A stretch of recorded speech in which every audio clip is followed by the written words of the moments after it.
जो सुमिरे हनुमत बलवीरा। जय जय जय हनुमान गोसाई, कृपा करो गुरुदेव की नाई। 200 बार पाठ कर कोई छूटे बंदी महासुख हो। जो जय पढ़े हनुमान चालीसा हो, तुझ साखी गौरीसा। तुलसीदास सदा हरि चेरा, कीजे नाथ हृदय महाडेरा। पवन तनय संकट हरण, मंगल मूर्ति रूप। राम लखन सीता हृदय बधाओ सर्वभूप। सियावर रामचंद्र की जय, पवन सुत हनुमान की जय। उमापति महादेव की जय, ओ स्वामी तुलसीदास की जय। ध्यानाथ की।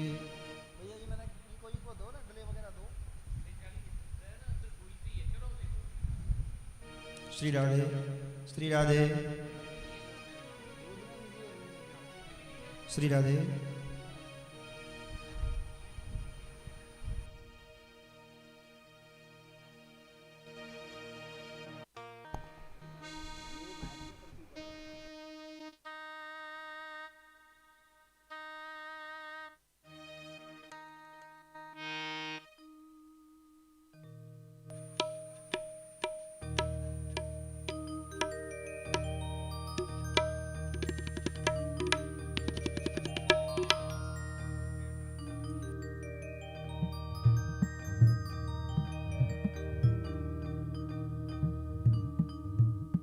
जो जात चक्षो सूर्यो वदायता श्रोत्रादवायुष प्राणश मुखा अग्निरजायत।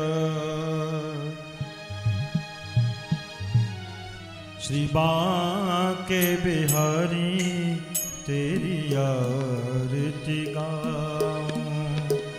बांके बिहारी तेरी आरती गाऊं।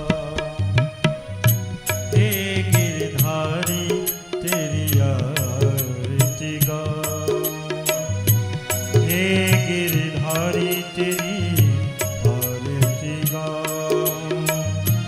आरती गाऊं प्यारे आपको रिझाऊं। आरती गाऊं प्यारे आपको रिझाऊं। बांके बिहारी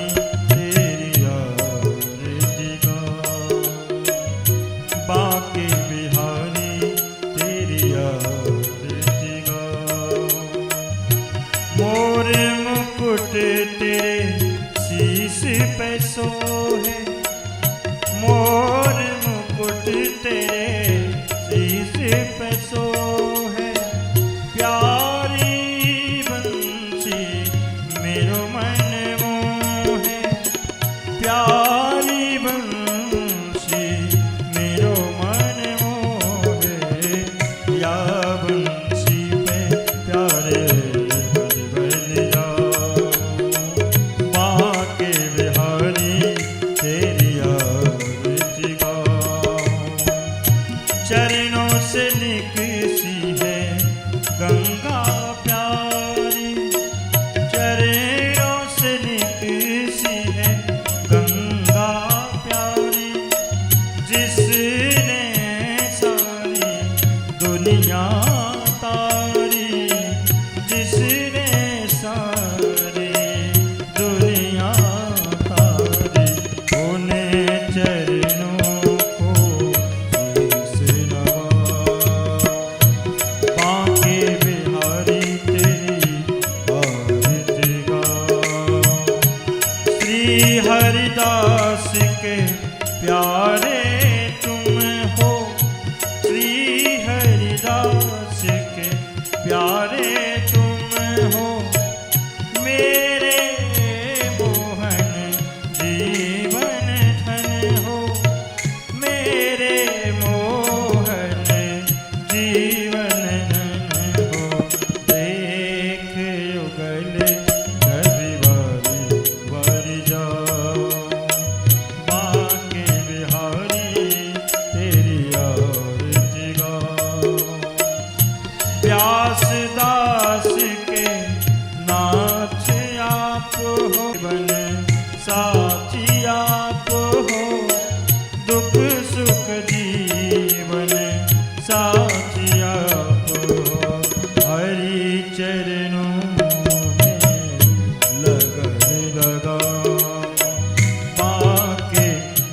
दुलारी तेरी आरती गाऊं।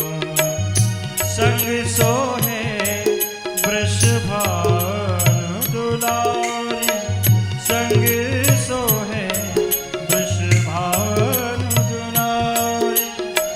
ललिता विशाखा सखिया सारी, ललिता विशाखा सखिया प्यारी। बास सदा वृंदावन पाऊं। बांके बिहारी तेरी आरती गाऊं। हे गिरधारी तेरी आरती गाऊं। कर्पूर गौरम करुणावतारम संसार सारम भुजगेन्द्रहारं सदा वसन्तं हृदयारविन्दे। भवं भवानी सहितं नमामि। त्वमेव माता च पिता त्वमेव, त्वमेव बन्धु च सखा त्वमेव, त्वमेव विद्या द्रविणं त्वमेव, त्वमेव सर्वं मम देवदेव, त्वमेव सर्वं मम देवदेव, त्वमेव सर्वं मम देवदेव।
राम राम राम राम राम राम राम। ॐ अखण्डमण्डलाकारं व्याप्तं येन चराचरं तत्पदं दर्शितं येन तस्मै श्री गुरवे नमः। अतुलितबलधामं हेमशैलावदेहं दनुजवन्कृशानुं ज्ञानिनामग्रगण्यं सकलगुणनिधानं वानिराणामधीशं रघुपतिप्रियभक्तं वातजातं नमामि। नारायणं नमस्कृत्यं नरं चैव नरोत्तमं देवीं सरस्वतीं व्यासं ततो जयमुदीरयेत्।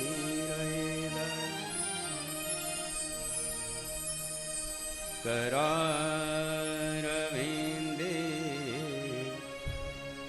न पदारविन्दं मुखारविन्दे विनिवेशयन्ति।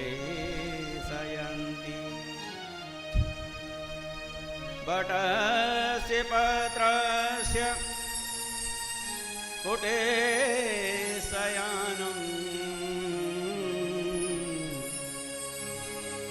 बालं मुकुन्दं मनसा। बोलिए सदगुरुदेव भगवान की जय। इष्ट देव हनुमान जी महाराज की युगल जोड़ी सरकार की जय। सुखदेव जी महाराज की जय। श्री भागवत महापुराण की जय। यमुने महारानी की जय। सत्य सनातन वैदिक धर्म की जय। बोलो सब संतन की जय। सब भक्तन की जय। जय जय श्री राधे।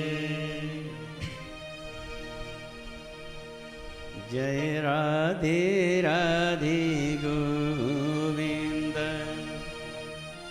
गोविंद राधे जय राधे राधे गोविंद गोविंद राधे राधे राधे गोविंद गोविंद राधे गोविंद राधे राधे गोपाल राधे गोविंद राधे राधे गोपाल राधे गोविंद राधे राधे गोपाल राधे गोविंद राधे राधे गोपाल राधे राधे राधे गोविंद गोविंद राधे राधे राधे गोविंद गोविंद राधे। बड़े भाव से तालियों की गड़गड़ाहट के साथ और हृदय में उस बाल मुकुंद की मूर्ति को बिठाकर, क्योंकि आज बड़ा शुभ दिन है, मेरे माधव का प्राकट्य उत्सव है।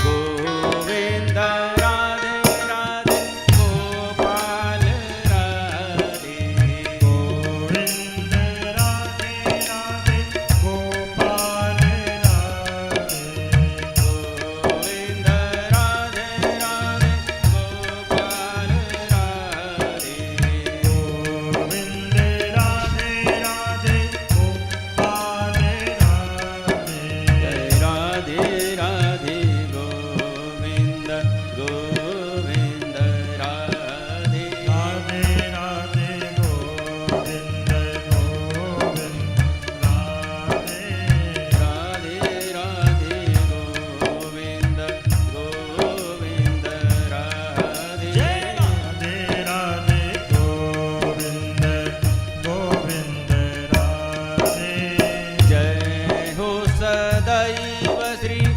गोविंद देव जी की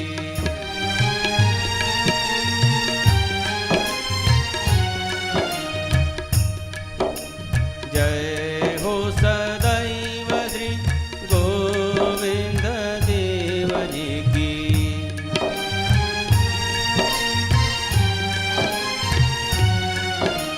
जय हो गोपीनाथ ब्रह्मचारी की जय हो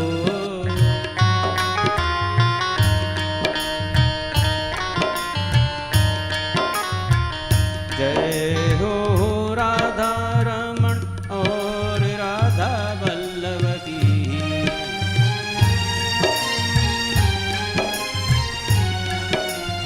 जय हो श्री रंग जी की ठेकारी की जय हो जय हो श्री रंग जी की टिकारी की जय हो जय हो अष्ट सखी नंद भवन की जय हो जय हो अष्ट शक्ति नंद भवन की जय हो जय हो अष्ट सखी नंद भवन की जय हो जय हो अष्ट शक्ति नंद भवन की जय हो जय हो मदन मोहन मुरारी की जय हो जय हो मदन मोहन मुरारी की जय हो जय हो सदा श्री बंसी बट बिहारी की और जय हो सदा ही बंसी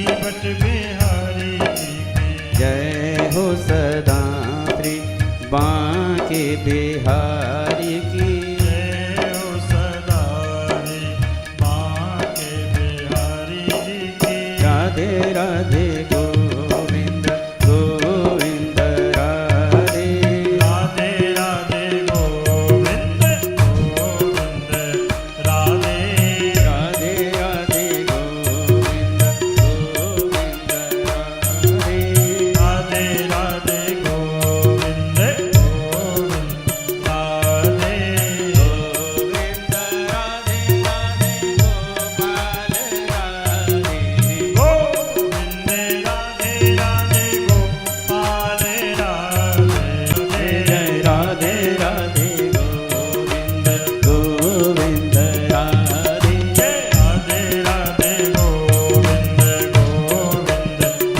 कृष्ण लाल की जय। जय श्री कृष्ण।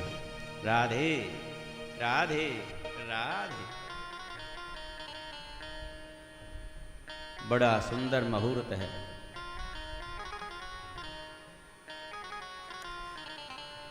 आज वही दिन है, वही नक्षत्र है, वही तिथि है। बड़ा अद्भुत संयोग है। भगवान का जब अवतार हुआ तो बुधवार था, और आज क्या है?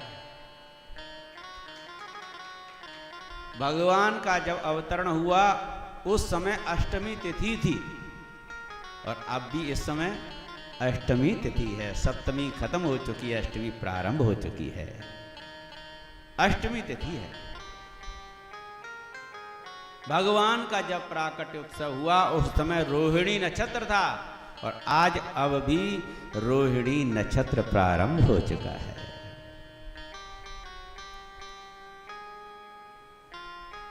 बड़ा अद्भुत दिव्य संयोग है। अच्छा, किस्मत वालों को ही ये संयोग मिलता है। अष्टमी बुधवार रोहिणी नक्षत्र आज है, कल नहीं। लेकिन ज्योतिषीय गणना के अनुसार उदया तिथि में जो लोग तिथि को पूरा मानते हैं उनके लिए वो कल ये पर्व मना सकते हैं। परंतु उदया तिथि में उन तिथियों को मनाया जाता है जिनमें दिन के जो उपवास होते हैं, जो सूर्योदय से गिने जाते हैं, सूर्य नक्षत्र से चले जाते हैं, लेकिन रात्रि के जितने जो चंद्रोदय के जितने भी उपवास होते हैं वो एक तिथि पहले व्रत रखा जाता है, और रात्रि काल में जो चंद्रमा जिस तिथि में होता है उस तिथि में उसे अर्घ दिया जाता है। जैसे करवा चौथ का व्रत कहलाता चौथ का व्रत है, लेकिन करते कब है? तीज में, क्योंकि वो रात्रि का व्रत है। तो चौथ का चंद्रमा सात को आ जाता है, और अर्घ जो दिया जाता है वो चतुर्थी के चंद्रमा को दिया जाता है। ऐसे ही अष्टमी का व्रत, जगत दुर्गा अष्टमी का या शीतला अष्टमी का या अन्य कोई अष्टमी के व्रत हैं तो वो सूर्योदय की तिथि से देखे जाएंगे, लेकिन जन्माष्टमी का व्रत रात्रि का व्रत है। तो रात्रि काल में अष्टमी होनी चाहिए, इसीलिए उस तिथि में चाहे बेशक सुबह सप्तमी है, अगर रात्रि काल में अष्टमी भगवान के जन्मोत्सव के समय आ रही है, रोहिणी नक्षत्र है, बुधवार है, तो वही सबसे श्रेष्ठ मुहूर्त माना जाता है। बोलो राधे राधे राधे। हाँ, कल उत्सव है, नंद उत्सव है, नंद के यहाँ कल जन्म हुआ, लेकिन देवकी और वसुदेव के यहाँ तो भगवान आज ही प्राकट उत्सव मनाए।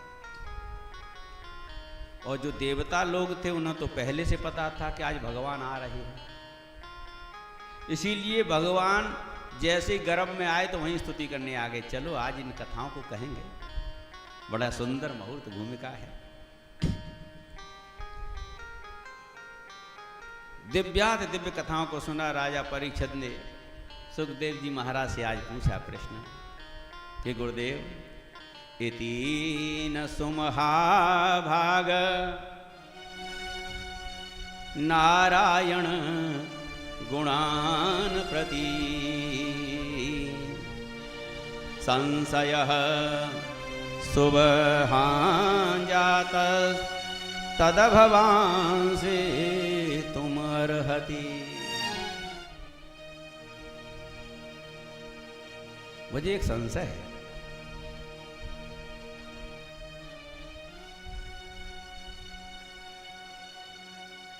कि असुरों के कुल में बहुत प्रतिभा संपन्न भगवान के भक्त हुए, प्रहलाद जी महाराज।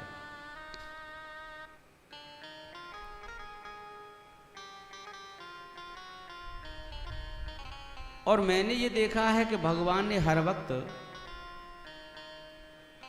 जब भी आए हैं तो देवताओं का ही पक्ष लिया है, और देवताओं के ही अनुसार माता अदिति से अवतरण लेकर के उनका भला किया। तो असुरों के कुल में जाकर के भगवान ने उनके बालक को किस तरह अपनाया और वो भगवान का ऐसे भक्त कैसे हो गया।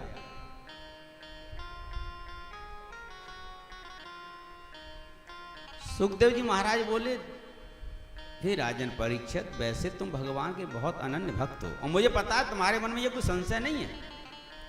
तुम जो प्रश्न उठा रहे हो इसका एकमात्र उद्देश्य यह है कि किसी न किसी बहाने से भगवान की कथाओं का विस्तार हो सके और उसे भली भांति अच्छे से तुम सुन सको। तुम्हारे दादाजी युधिष्ठिर को भी एक बार ऐसे ही हो गया। उन्होंने भी यही प्रश्न किया, विद्वेषो दयते पुत्रो कथम आसीन महात्मनि ब्रूहि मे भगवान येन प्रहलादस्याच्युतात्मता। कि प्रभु, अपने बाप से बेटा कोई ऐसे बैर कर सकता है क्या? संशय उनको भी नहीं था, वो भी भगवान की दिव्य कथाओं को सुनना चाहते थे। ऐसे समझो, एक दिन हमारे नीरज भैया और अरविंद तबलावा जी हमते बोले, महाराज आज तो जलेबी खावे को मन कर रहा है। मैंने कि भैया जलेबी अब कहाँ दिलाएं बरसात में, कहाँ दिला में? ये बोले महाराज हम जो हैं बाजार है में। मैंने कि चले जाओ, तुम्हें कहीं मिल जाए तो। अब बेचारे बरसात में चले गए और सबसे बड़ी बात पैसा घर ही भूल गए।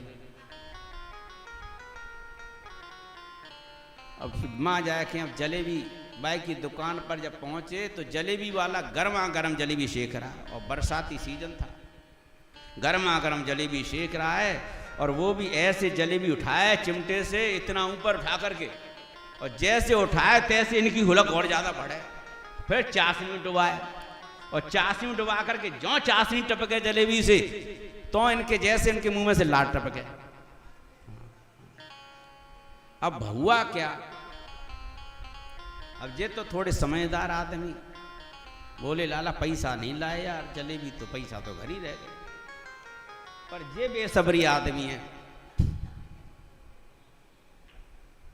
जाने सो कही कि पैसा तो बाद में देने पड़ेंगे, पहले जलेबी तो खा ले। सो बोले भैया तुम तो यहाँ ठहरो, मैं अभी आयो। तो इन्हें वहीं खड़ा कर गया, जा करके सेठ जी जलेबी का भाव है? कि भैया 100 रुपया किलो। तो सेठ जी ने 100 ग्राम दे दो 10 रुपया के।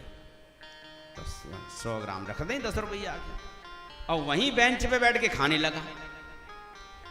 इतने में नीरज सोचने लगा कि भैया जब ये जलेबी खा रहा है तो पैसा तो इसके पास भी नहीं है, और जब बिना पैसों के ये खा सकता है तो हम क्यों नहीं खा सकते। तो फिर ये भी गए और इतने में ये खा चुका था, और ये जलेबी लेके बैठे बेंच पे बैठे। तो अब ये जो है हाथ धो के चलने लगा तो हलवाई पैसे मांगने लगा। अरे भैया पैसे तो दे के जाओ। तो बोला अभी जो दिए थे वो ने भूल गए क्या?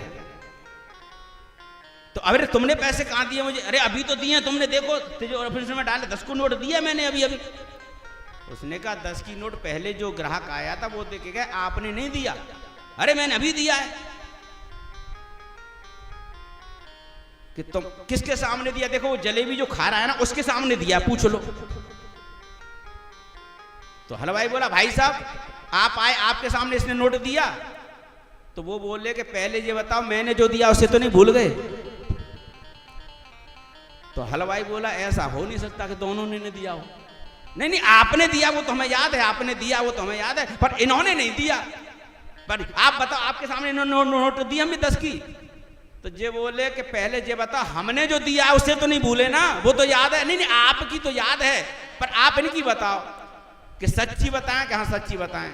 कि सच्ची बात तो ये है कि जैसे हमने 10 की नोट आपको दी है हलवाई महाराज, ऐसे ही 10 की नोट इन्होंने भी आपको दी है। बोलो राधे राधे। वरना हमने दी न जिनने दी। तो भाई परीक्षित जी महाराज, न तो शंका तुमको है और न तुम्हारे दादाजी को थी, बस जैसे उन्होंने भगवान की कथा सुनने के लिए और अपनी जिज्ञासा प्रस्तुत की, उसी तरह आप भी इस बहाने से भगवान की कथा सुनना चाहते हो। न शंका उनको थी न तुमको। देखो बात ऐसी है, जब हिरण्याक्ष मारा गया तो उसके परिवार में बहुत शोक होने लगा, लोग रोने लगे। तो कोई नई बात नहीं है, जिस घर में कोई मर जाता है तो उसके परिवार वाले शोक मनाते ही है।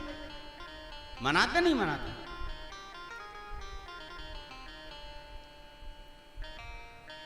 तो वो शोक मना रहे, बड़े दुखी थे। हिरण्यकशिपु आया, उसने कहा कि तुम लोग चिंता मत करो, मेरा भाई मारा गया है और ये मरना और जन्म लेना ये तो प्रकृति का नियम है। और प्रजा में देखो, हिरण्यकशिपु सभा में जाता है, मंच पर खड़े होकर के भाषण देता है और पूरी प्रजा उसके सामने है। अब प्रजा के सामने तो प्रजा को अच्छी जो बात लगे, मन लुभावनी बातें कहनी पड़ेंगी, क्योंकि प्रजा से वोट चाहिए, तभी तो राजा बन सकता है। तो प्रजा के सामने बड़ी पराक्रम भरी बातें, बड़ी वीर योद्धा भरी बातें कहता है। और कितनी बड़ी बात कहता है, मम स्थूल भिन्नस्य,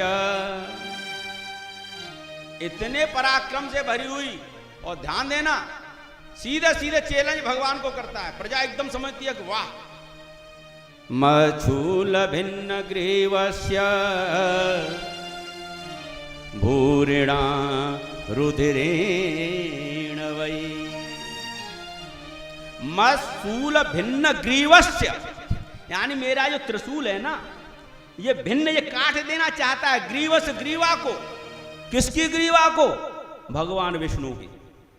ये इतने पराक्रम जोश भरी बात पूरी जनता के सामने मंच से खड़े होकर के, और राजा कह रहा है, मतलब जिससे अपने विरोधी से, जिससे विपक्ष है, जो भी विरोधी है, उसके प्रति इतनी नकारात्मकता बोलना है जैसे समझो कि वो आएगा तो सामने वाले को तो खत्म ही कर देगा। तो ऐसे ही हिरण्यकशिपु कह रहा है, मछूल भिन्न ग्रीवस्य भूरिणा रुधिरेण वै, कि मेरा ये त्रिशूल है ना, ये उस विष्णु की ग्रीवा, उसकी गर्दन काटने के लिए लालायत है। और गर्दन ही नहीं काटना चाहता, बल्कि उसके खून से पूरी धरती को लाल कर देना चाहता है। मैं पूरी धरती को उसके खून से रंग दूंगा। भूरिणा रुधिरेण वै। और उसके आगे मालूम है क्या कहता है? इसमें आप ये मत सोचना कि मैं आपको खुश करने के लिए कह रहा हूं, आपसे वोट लेने के लिए कह रहा हूं। अरे उससे मेरी व्यक्तिगत भी दुश्मनी है। और जब प्रजा समझ लेती है कि वास्तव में ये आत्मा से दुखी है, अपनी उसको बार बार अपनी व्यक्तिगत लड़ाई बांध रहा है, तो ये जरूर बदला लेगा। तो आप ये ना समझना कि इसमें आपका ही भला है या आप ही का भला सोचना, इसमें मेरी व्यक्तिगत भी दुश्मनी है। क्या कि रुधिर प्रियम तर्पयसे भ्रातरम मे गतव्यतः, कि मेरे जो भाई लोग जो हैं, जो मर गए हैं, वो उनको खून बड़ा अच्छा लगता था, दूसरों का खून चूसने में उनको आनंद आता था। वो रुद्र पिए थे, वो खून ही पीते थे जनता का। तो सीधा कहता है कि रुधिर प्रियम तर्पयसे, और उस विष्णु के खून से मैं उनका तर्पण करूंगा। और जब उनका तर्पण कर दूंगा तो मेरे मन की व्यथा जो है शांत होगी, तब तक मैं चैन से नहीं बैठूंगा। अब जनता को भी लगता भाई इसकी तो व्यक्तिगत दुश्मनी है, ये तो वास्तव में, और हमारा तो वो विपक्ष दुश्मन है ही है, इसका मतलब ये हमारा बहुत भला करेगा। तो जनता जय जयकार करती उस राजा की। हिरण्यकशिपु की जय हो, हिरण्यकशिपु की जय हो। अब देखना, ये प्रजा के बीच का संबोधन है। और जब वही राजा प्रजा को संबोधित करने के बाद जब अपने महल में आता है, अपने सैनिकों को मिलता है, राज दरबार में सारे सैनिकों से जब मिलता है तो उनको क्या आदेश देता है? यत्र यत्र द्विजा गावो वेदा वर्णाश्रमा क्रिया। यत्र यत्र द्विजा गावो, कि जहां जहां आपको द्विज दिखाई दें, ब्राह्मण दिखाई दें, गावो जहां जहां आपको गैया दिखाई दे हैं, और वेदा वर्णाश्रमा क्रिया,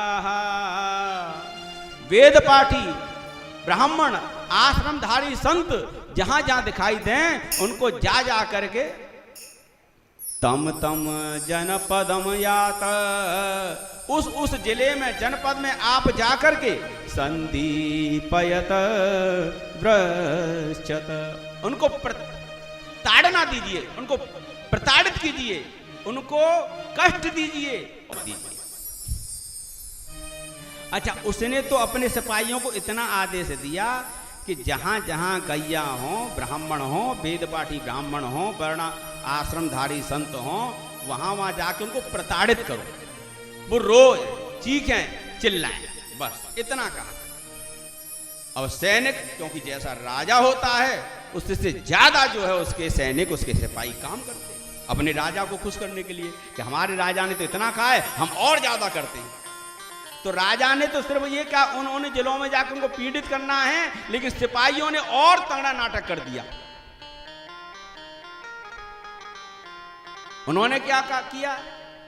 पुरग्राम ब्रजोद्यान क्षेत्र रामाश्रम करान,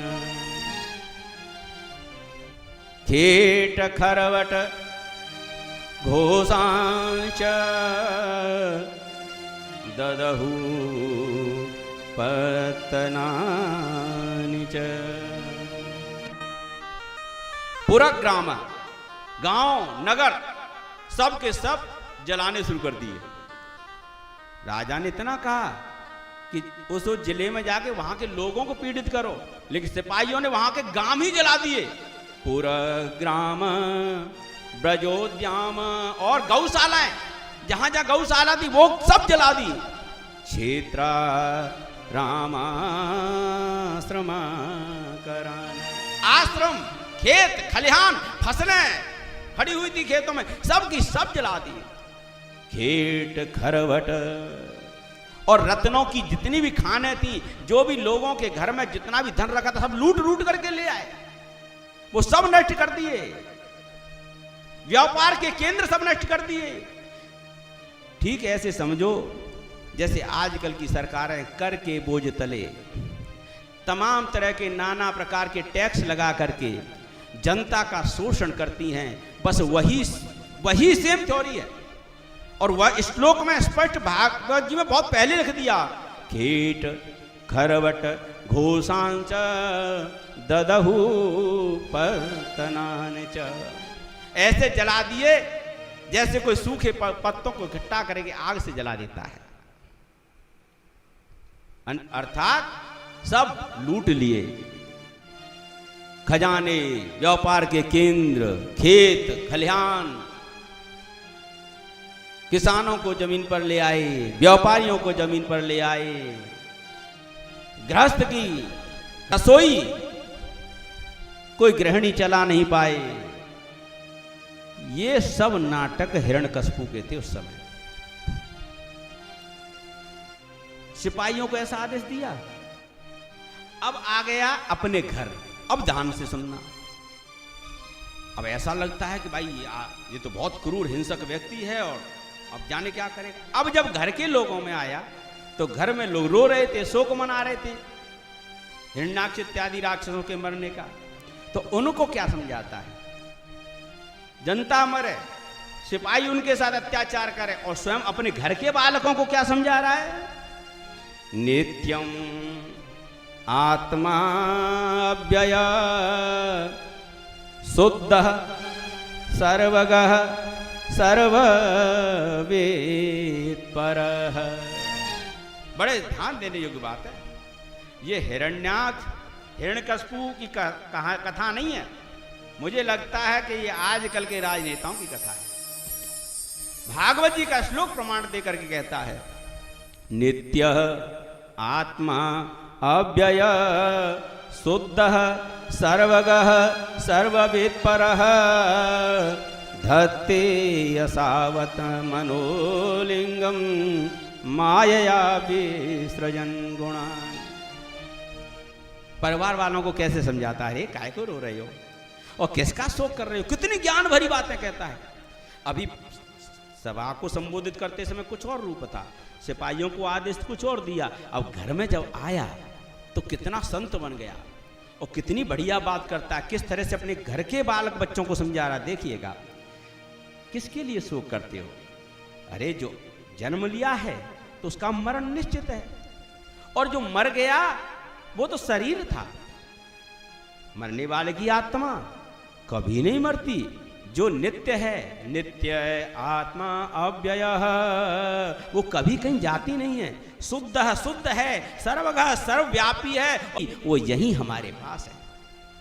दत्ते यसावत मनोलिंगम मायया विसृजन गुणान्। जब माया अपने विकारों को त्याग देती है, प्रकृति रूपी के जो दैहिक दैविक भौतिक इत्यादि विकार हैं, उन्हें जब त्याग देती है तो उसी विकार से ये माया जो है लिंग देहधारी स्वरूप धारण कर लेती है और हम उसमें व्यर्थ ही आसक्त हो जाते हैं। जब उसकी म्याद खत्म हो जाती है, एक्सपायरी डेट आ जाती है, तो वो शरीर नष्ट हो जाता है, लेकिन आत्मा ज्यों की त्यों रह जाती है। इसीलिए व्यर्थ चिंता मत करो, वो कहीं नहीं गया, फिर उसे कोई पात्र मिलेगा, फिर वो अब वापस लौट के आ जाएगा।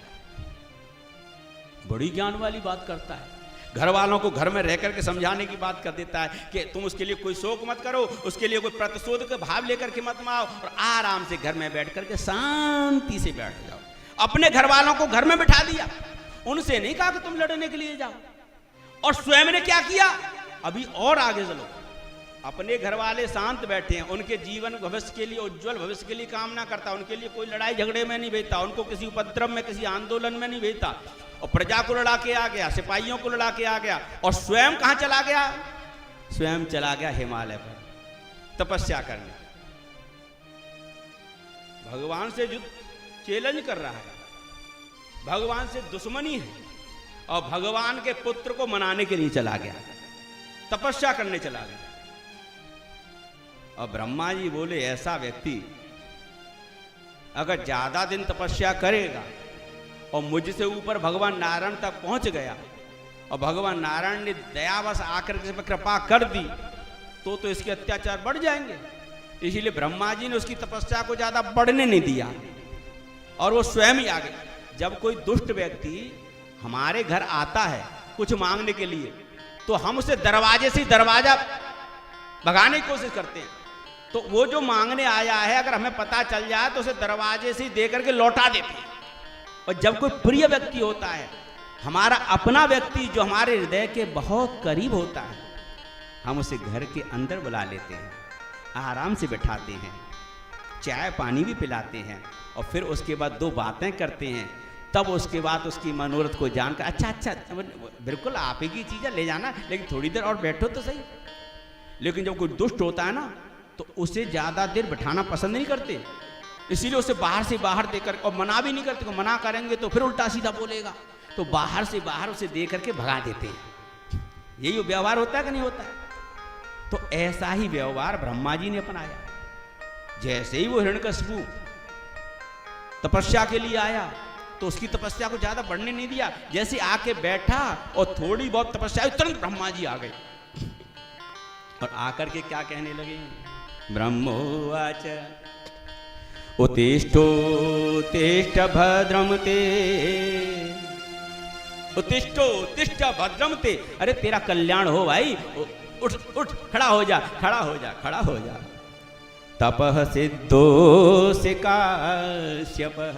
और सीधा कह दिया, उसने अभी तपस्या शुरू ही की थी, लेकिन ब्रह्मा जी ने कह दिया तेरी तपस्या पूरी हुई, सिद्ध हो गई, सफल हो गई।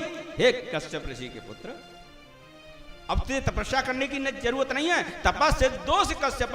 हे काश्यप ऋषि के पुत्र, तेरी तपस्या सिद्ध हो चुकी है, तू तप सिद्ध हो गया, सफल हो गया तेरा काम, इसीलिए अब आगे तुझे तपस्या करने की जरूरत नहीं है। उसका प्रमाण क्या है कि मैं यहां आ गया हूं। वरदो हमनु प्राप्तो,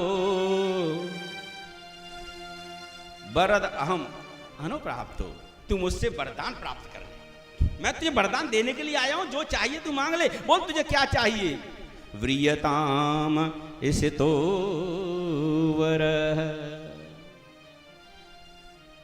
ईप्सितो वरा, जो तुझे इच्छा है जिस वरदान को मांगने की, व्रियता मुझसे कह दे, मैं तुझे दे दूंगा, मांग ले। हिरण्यकशिपु बोला ये तो कुछ गड़बड़ लग रही है, इतनी जल्दी तपस्या सिद्ध हो गई, कहीं ब्रह्मा जी मुझे बहकाने तो नहीं आए। लेकिन नहीं, ये बुजुर्ग हैं, जगत के पिता हैं, बहका नहीं सकते। फिर वे हिरण्यकशिपु वाच, उसने ब्रह्मा जी से कहा यदि दास्यस्य अभिमतान वरान में वरदोत्तम। हे वरान में, हे ब्रह्मा जी, आप वर देने में बड़े उत्तम हो, श्रेष्ठ हो, सबसे श्रेष्ठ हो, और श्रेष्ठ वर देते हो, इसीलिए तो इतने शीघ्र प्रसन्न हो गए। और यदि दास्य अभिमतान, और आप वास्तव में मुझे अपना दास समझते हो और वर देना चाहते हो, तो मुझे एक वरदान दो। भूतेभ्यः त्वदविसृष्टेभ्यो मृत्युर्मा भून मम प्रभो। भूतेष्व त्वदविसृष्टेभ्यो, कि आपके द्वारा ये सर्वभूत सृष्टि जितनी भी है धरती पर जो आपने रची है, उनमें से मृत्युर्मा भून मम प्रभो। हे प्रभु, मेरी किसी से मृत्यु नहीं हो, मैं किसी से मारा नहीं जाऊं, मैं अमर हो जाऊं। मतलब पूरी ताकत चाहता है हिरण्यकशिपु अपनी, कि सब कुछ पूरा कंट्रोल मेरे हाथ में होना चाहिए। जिसके हाथ में अभी तक ज्यादा कंट्रोल नहीं था, तब इतने अत्याचार, अब पूरा कंट्रोल आ जाए तो फिर क्या करेगा।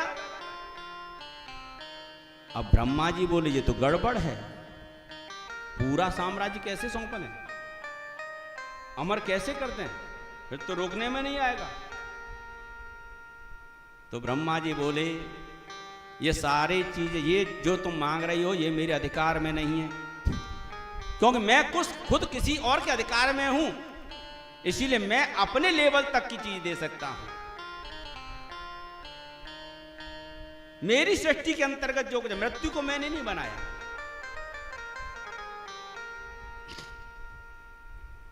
मेरी सृष्टि में जो है उसमें से कुछ चाहिए तो मांग लो। तो हिरण्यकशिपु ने कहा कि आपकी कस्टडी में जितने भी डिपार्टमेंट हैं, जितने भी डिपार्टमेंट हैं आपकी, जितने भी विभाग आपके अंतर्गत आते हैं, वो सब मेरे हैंडओवर कर दो। क्योंकि ब्रह्मा जी के अंदर आने वाले जितने भी डिपार्ट, चाहे वो सौरमंडल हो, तारामंडल हो, चंद्रमंडल हो, जो भी हो, तो कहा कि आपकी सृष्टि के अंतर्गत जो कुछ भी है, नर हो, नारी हो, बालक हो, बूढ़ा हो, जानवर हो, या कोई समय हो, सुबह हो, दोपहर हो, शाम हो, सूखा हो, गीला हो, जल हो, थल हो, जितने भी आपके सब डिपार्टमेंट हैं, सब मेरे अधीनस्थ रहें, ये कोई भी मुझे मार नहीं सके, ये मुझ पर हावी ना हो, बल्कि मैं इन पे हावी हूं, मैं चाहूं जैसे इनको चलाऊं। बोलो जय श्री कृष्ण, राधे राधे राधे। कितना भाई, भागवत जी इसीलिए आत्मकथा जैसी लगती है। ऐसा लगता है कि हमारे और आपके बीच में से निकल करके हमारी वाणी को व्यासपीठ के द्वारा कहलाती है। देखो ये दो गद्दी बहुत पुरानी है, एक राजगद्दी और एक व्यास गद्दी। लेकिन व्यास गद्दी राजगद्दी से पहले भी वो सब ऊंची थी, आज भी ऊंची और हमेशा ऊंची रहेगी। राजगद्दी व्यास गद्दी से हमेशा नीची रही है। जब राजगद्दी बिगड़ जाती है ना तो व्यासपीठ जो है, व्यास गद्दी उसको सुधारती है। आज बड़ी अद्भुत बात हो गई। ब्रह्मा जी ने कहा चलो तुम जल से मरोगे नहीं, थल से मरोगे नहीं, अस्त्र शस्त्र से नहीं मरोगे, जितने भी कुल मिला के मेरी सृष्टि के अंतर्गत जितने भी विभाग हैं उनमें से किसी से तुम्हें डरने की जरूरत नहीं, वो तुम्हारा कुछ नहीं बिगाड़ सकते, वो सब तुम्हारे अधीनस्थ हैं। तो पहले तो सारे डिपार्टमेंट अपने अधीन किए और जब अपने अधीनस्थ कर लिए तो बन गया बब्बर से। अब किसी से रोका थोड़ी जाता है और अत्याचार करना शुरू कर दिया। लेकिन भगवान ने कहा कि बेटा तू कितना भी अहम में डूब जा, लेकिन जब मुझे मारना होगा तो तेरा काल तेरे घर में ही प्रकट कर दूंगा। उस समय कयादु गर्भवती है और कयादु गर्भवती है। इंद्र ने सोचा कि इधर हिरण्यकशिपु तपस्या के लिए गया है, कहीं मेरा काल न मांग ले, उसे डर बना रहता था। कयादु का अपहरण कर लिया। नारद जी बोले अरे कहाँ ले जा रहा है? महाराज ये गर्भवती है, कहीं हिरण्यकशिपु ने मेरा काल मांग लिया और इसके गर्भ से काल पैदा हो गया मेरा तो मैं मारा जाऊंगा, मैं उत्पन्न ही नहीं होने दूंगा। नारद जी बोले ये तेरा काल नहीं बल्कि तेरे दुश्मन का काल बनेगा, छोड़ दे। गारंटी क्या कि मैं दे रहा हूं। और जब गुरु गारंटी देता है तो चेला समझ जाता है कि इसमें मामला पक्का है। फिर तो गुरुजी ने कुछ दिन अपने आश्रम में रखा और उसे नारायण का उपदेश दिया।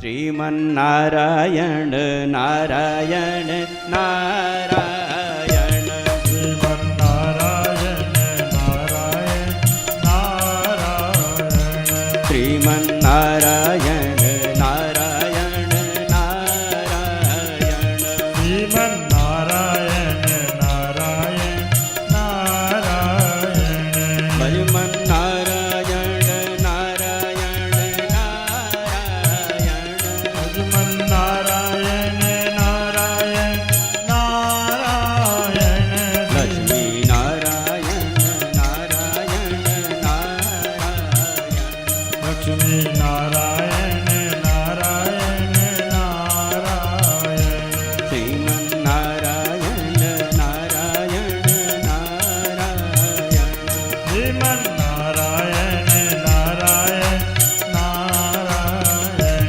बदरी नारायण नारायण नारायण, श्री नारायण नारायण नारायण। नारद जी ने बड़ा सुंदर उपदेश दिया और कयादु को समझाया। जो नारायण नाम लेता है, जो नारायण नाम लेते हैं, जो नारायण नाम लेता है, जो नारायण नाम लेते हैं, भव से होता तारायण, श्रीमन नारायण नारायण नारायण, श्रीमन नारायण नारायण नारायण, भजमन नारायण नारायण नारायण, भजमन नारायण नारायण नारायण, लक्ष्मी नारायण नारायण नारायण, श्री नारायण नारायण नारायण, हरि नारायण नारायण नारायण, श्री नारायण नारायण नारायण। बोली नारायण भगवान की।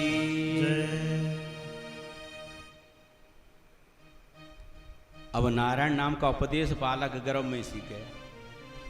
देखो कितनी बढ़िया विधि बताई है। कब से हमारे शास्त्र कहते आ रहे हैं।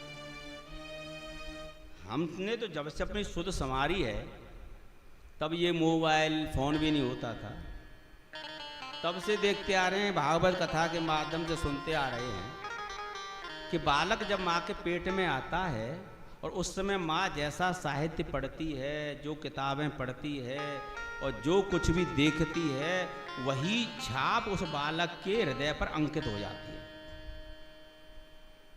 और शास्त्र बताते रहे कि अभिमन्यु अपनी माता के पेट में, सुभद्रा के पेट में चक्रव्यूह तोड़ने की विद्या सीख करके पैदा हुए। 7वें द्वार को नहीं तोड़ पाए क्योंकि उन्हें नींद लग गई, अर्जुन तो समझा रहे थे, इसीलिए उसे नहीं सुन पाई और 6 द्वारों को तोड़ने की कला सीख ली। ये कितनी पुरानी कथा है, सुनते आ रहे हैं।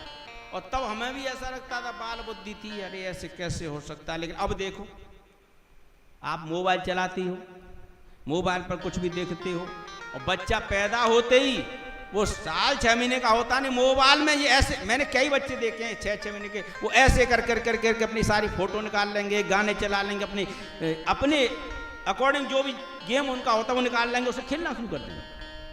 पेट में से सीख करके आता है बालक। ये तो प्रामाणिकता है कि माता के पेट में जब बालक होता है उस समय वो जैसा साहित्य पढ़ेगी, जो चीज सुनेगी, जो देखेगी, जैसा व्यवहार अपने घर में करेगी, उसी के लक्षण बिल्कुल ऐसा ही बालक के ऊपर आ जाएंगे। अब आजकल की मैया बड़ी चालाक हो गई हैं, डीपी पे तो भगवान की फोटो लगा लेती हैं जब बालक पैदा होता है, और घर में शैतान का रूप धारण कर लेती हैं। अरे खाली छवि में नहीं, आचरण में भी तो आना चाहिए। अब क्या करें, जमाना ही ब्यूटी पार्लर का है, जो दिखे ऊपर से दिखे, अंदर से चाहे कैसे नहीं। अरे ऊपर का सौंदर्य नहीं, जब अंदर हृदय सौंदर्य हो जाएगा, जब हृदय से अंदर से हृदय में पवित्रता आ जाएगी, तो वह छाप बालक के अंदर छप जाएगी। ये ब्यूटी पार्लर जो ये मेकअप है ना, और मेकअप का अगर इसका हिंदी रूपांतरण कर दिया जाए तो ऊपर से बना हुआ, जो ऊपर से बना लेते हैं, इसे मेकअप कहते हैं। और इसी मेकअप को पुराने जमाने मालूम क्या कहते थे? ऐसा नहीं था उस समय मेकअप नहीं होता था, उस समय मेकअप नहीं था, मेकअप उस समय भी था, लेकिन जब ये झूठा जो ऊपर से मेकअप होता था, इसको उस समय मायावी रूप कहते थे, जो दूसरों को बहकाने के लिए किया जाता, जो वास्तव में अंदर से संत होता था। जैसे यूं समझो, मैं आपसे पूछूं सीता जी का हरण किसने किया था, तो आपका सीधा सा जवाब होगा रावण ने किया था। यही जवाब है। मेरी बात से सहमत हैं? अच्छा ठीक है, सब कह रहे हैं रावण ने किया था। अब मैं आपसे ये पूछूं, सही बताओ, रावण ने किया था या साधु ने किया था? देखो बदल गए, साधु ने किया था। अच्छा, अब फिर मैं आपसे तीसरी बार पूछूं, क्या वास्तव में वो साधु था? नहीं, वो तो रावण था। इसका मतलब ये जो हमारी शब्दावली को बदल देता है, क्योंकि वो रूप झूठा था। अगर रूप सच्चा होता तो हम कहते थे एक चीज पर टिक जाते, या भाई वो साधु था, लेकिन वो माया भी रूप था, ऊपर से बना करके आया था, वो मेकअप था। इसीलिए हम सच्चाई को जानते, इसीलिए अपनी बात पर भी नहीं टिक पाते, तो वो रूप पर कैसे टिक जाता है? और ये माया यही है कि जो है वो दिख नहीं रहा, और जो दिख रहा है वो है नहीं।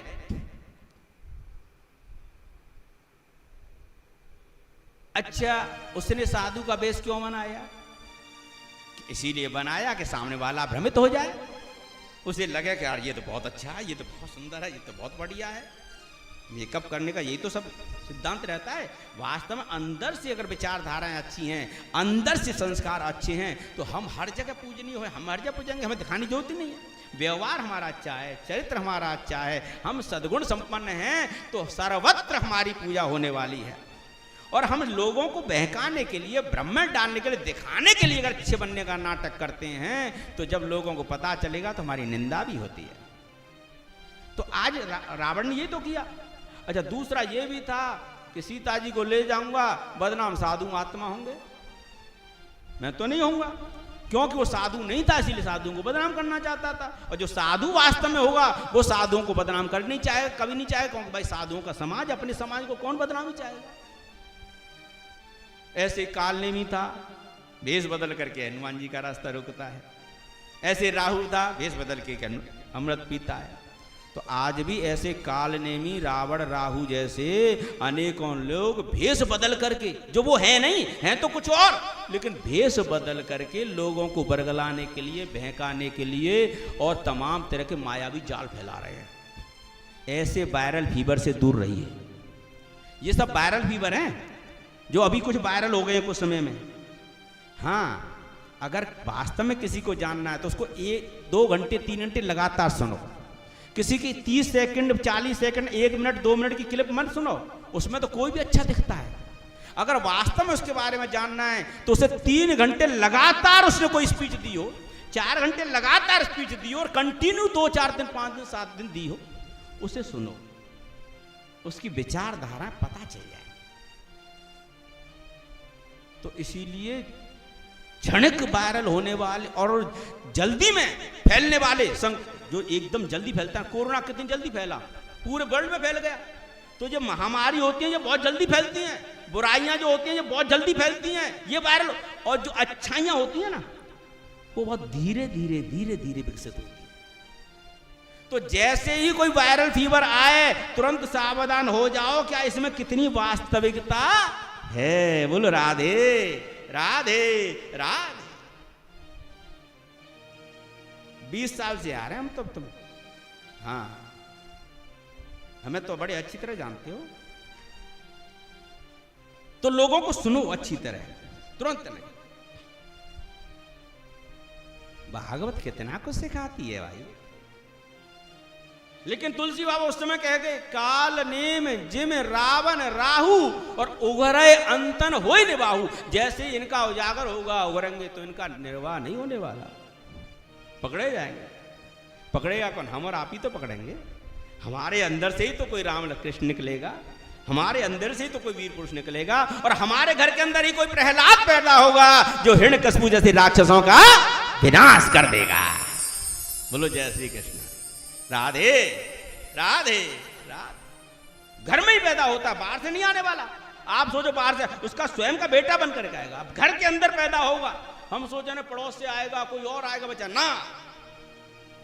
जहां पाप होता है वहीं से धर्म जन्म लेता है।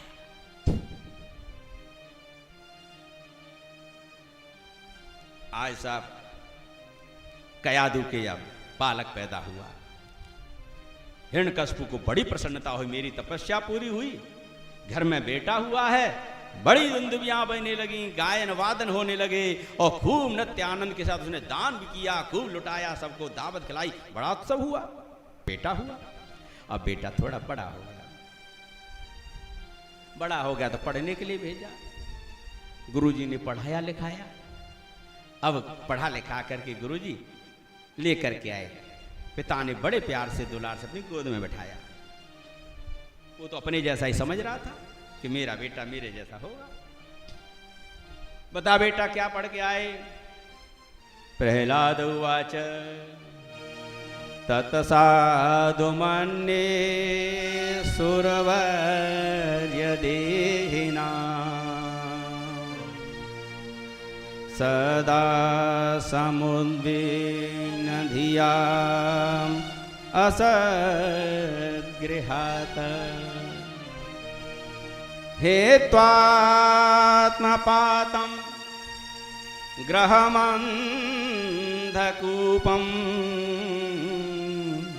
और वनं गतो यत् हरिमाश्रयेत। अरे पिताजी, सच में मुझसे पूछना चाहते? मैं क्या पूछ पढ़ के आया हूं? मैं तो ये चाहता हूं कि अगर वास्तव में आप अपना हित चाहते हो, हेत्वात्मपातं ग्रहमन्धकूपम्, मैं आपके भले के लिए बता रहा हूं। ये गृहस्थ है ना, एक अंधकूप के समान है, अंधेरे कुएं के समान है। ऐसे समझो, 4 मित्र जा रहे, चारों अंधे। रास्ते में कुआं था, एक को शक हुआ कि भाई मुझे लगता है रास्ते में कुआं है, कहीं हम चारों एक साथ न गिर जाएं। तो क्या करें? एक एक करके जाओ। और जब कोई बाई चांस कुएं में गिर जाए तो बता देना कि हाँ कुआं है, आगे रास्ता साफ नहीं है। तो एक अंधा गया और कुएं में गिर गया।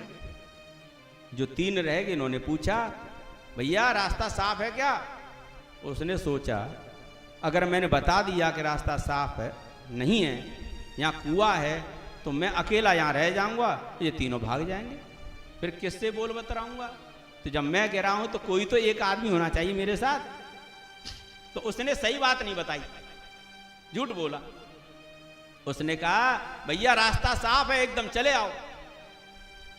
उन्होंने सोचा कि थोड़ा संदेह हो रहा है। ध्यान रखना, जब भी कोई चीज आपके सामने आती है तो कभी आपके मन में भी संदेह उत्पन्न होता है। जब संदेह उत्पन्न हो जाए तो परख लेना चाहिए पूरी तरह से। और जब हम परखते नहीं है, भेड़ चाल में चले जाते, नहीं नहीं सब जा रहे हैं तो कुछ तो होगा, कुछ तो होगा, तो फिर तो सब कुछ होगा। तो दूसरा अंधा आता है और वो भी धड़ाम से गिर जाता है। उसे पूछते हैं 2 अंधे, भैया क्या बात है, रास्ता साफ है? अब दूसरे वाला कहता है कि जब इस पहले वाले ने सही नहीं बोला तो मैं क्यों सही बोलूं? मैं कौन सा सत्य की बूटी पी करके आया हूं? मैं कौन सा राजा हरिश्चंद्र की औलाद बन करके आया हूं? जब ये इसने बोल दिया तो मैं भी ऐसे ही बोल दूं। तो उसने कहा भैया रास्ता साफ है, चले आओ। और ऐसे करके चारों के चारों कुएं में गिर गए। तो इसीलिए पिताजी मैं आपको बता रहा हूं, ये गृहस्थ एक अंधा कुआं है। इसमें जो गिरा वो फंसा, फिर निकल नहीं पाया। एक बार गृहस्थ में आया, फिर ऐसी जिम्मेदारियों में फंसा, फिर लाख कोशिश कर ले वो निकल नहीं पाता। पहले स्वयं अपने बालकों को पैदा करके उनकी जिम्मेदारी संभालता है, फिर अपने बालकों को उस जिम्मेदारी को संभालने के लिए वो प्रयास करता है, उनके विवाह शादी इत्यादि कराता है। कभी किसी भी अनुभवी व्यक्ति से पूछो भैया ये गृहस्थ का सुख कैसा होता है, तो वो ये कहेगा भैया बड़ा जंजाल है, नमक मिर्ची तेल के चक्कर में पूरा जीवन नाचना पड़ता है। लेकिन उसके बावजूद भी कभी वो अपनी औलाद को ये नहीं कहता कि तू ब्याह मत करियो। वो यही कहता है बेटा जब मैं इस कुएं में गिरा हूं तो तू भी गिरेगा, तू भी ब्याह कर। उसे खूब पता है जिस दिन से मैंने ब्याह किया मैं सुखी नहीं हूं, लेकिन फिर भी अपने बालक को नहीं कहेगा कि बेटा तू इस चक्कर में मत फंसना।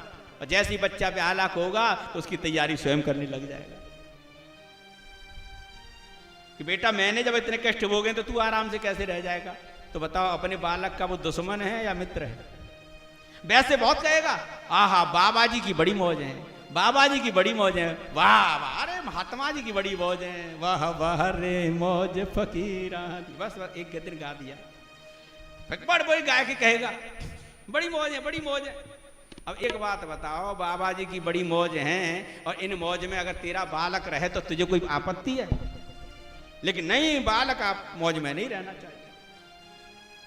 तो आज प्रहलाद जी बता रहे हैं पिताजी को कि पिताजी इसीलिए इस अंधकूप से बचने के लिए एक ही उपाय है, मैं आपके भले के लिए कह रहा हूं। आप इस अंधकूप में गिर गए तो ठीक है, लेकिन इससे बचने के लिए वनम गतो यदि हरिमाश्रयेता, यदि आप इससे बचना चाहते हो ना तो सीधे वन गमन हो जाओ। और जो बन गए वो बन गए। देखो राम जी बन गए तो राजा बन गए, बने कि नहीं? जो बन गए वो तो बन गए, और जो रह गए सो मर गए। दशरथ जी रह गए तो मर गए। बोलो जय श्री कृष्ण, राधे राधे राधे। तो जितने भी लोग हमारे पहले जो जो शास्त्रों में हैं जो बन गए हैं ना वो सब बन गए हैं, और जो रह गए हैं वो बिगड़ गए हैं। अब आपको बनना है या बिगड़ना है ये बताओ? कौन कौन चाहता है मेरे बच्चे बन जाएं? सब चाहते हैं ना। तो मैं कहता हूं मेरे साथ भेज दो बन जाने के लिए, भेज दोगे? बन जाए तो भाई बन जाएंगे तभी तो बनेंगे।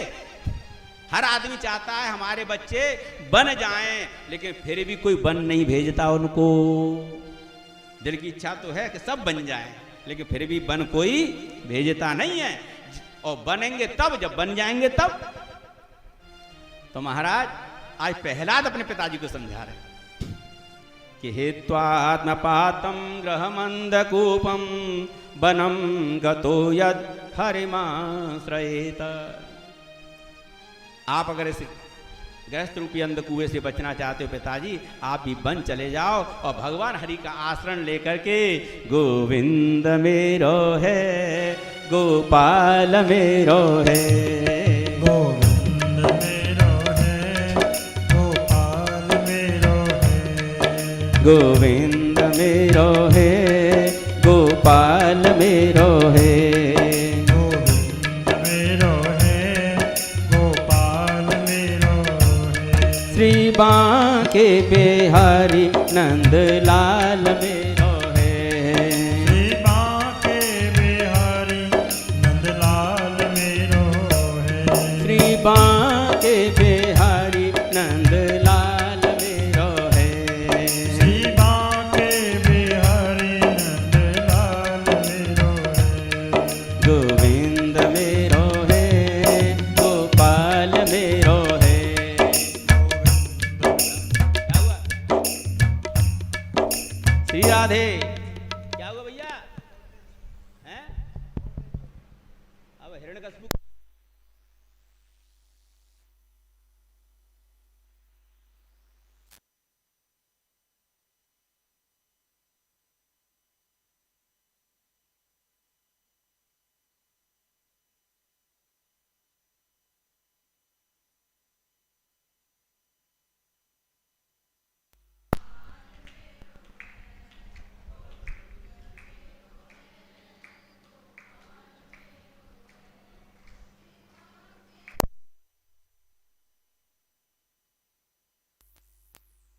श्री राधे।